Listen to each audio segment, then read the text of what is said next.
danger and the risks, and you don't really want to have those fierce rivalries where you just don't like a guy. But do you have maybe a couple of friends that when you're racing against them, you want to do better than them? You're friends, yeah, but you look at the results and say, did I beat him?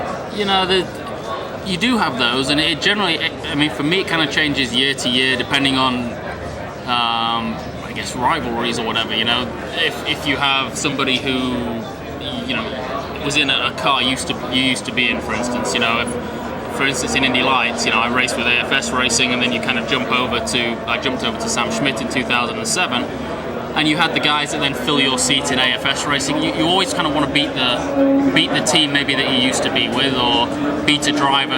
Let's say you came up together in the ranks. You always want to beat that one guy. There's nobody particularly right now that I would say that's the person that I want to beat, but you always have those people that maybe you've kind of come through the ranks together or whatever, and maybe the ex-Indy Lights drivers, like myself coming through the Indy Lights rank, maybe you want to be the first of those guys. So I mean, like I say, you're generally everybody's friends. There's really no major rivalries outside of the car. Everybody gets on pretty well.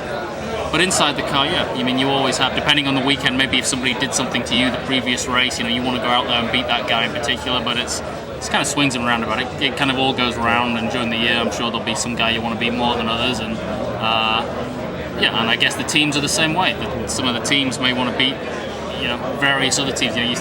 Obviously there's the Penske and Ganassi rivalry, and I can be sure if you ask either one of their drivers or owners who they want to beat, it's going to be that other team because of the rivalry there. With us this year, we don't really have any of that. We're just going out there and trying to beat everybody and trying to do our thing. So, but yeah, we have a couple of close calls with somebody in this race, and probably the next race there'll be a few rivalries built, but all in good name and all in kind of a friendly spirit. Now, do you have kind of coming at this from the other end? Do you have somebody that you look up to and say, if I could beat that guy, I know I'm doing great? I think in this race, probably everybody in the field saying the same thing. Elio's won it 3 times. He's on the pole. He's been a pretty dominant car this year. I think everybody's going to be saying, if we can beat Elio on Sunday, there's a good chance that might put you in victory lane. So everybody's going to be aiming at him.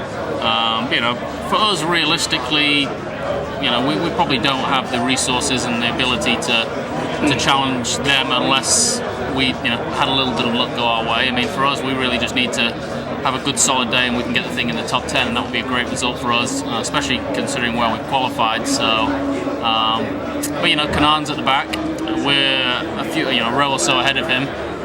If we can kind of come through with him, because I'm sure he'll be heading his way to the front, so if we can kind of come through with him and move forward with him, I'm sure that'll put us in good position. So we'll see if we can try and stay ahead of him for as long as possible and move our way up to the front of the field. And I think we have a pretty good race car, so we can see where we get to. But a good solid top 10 would be, I think, what our team would feel as we've come away with a pretty good result for us.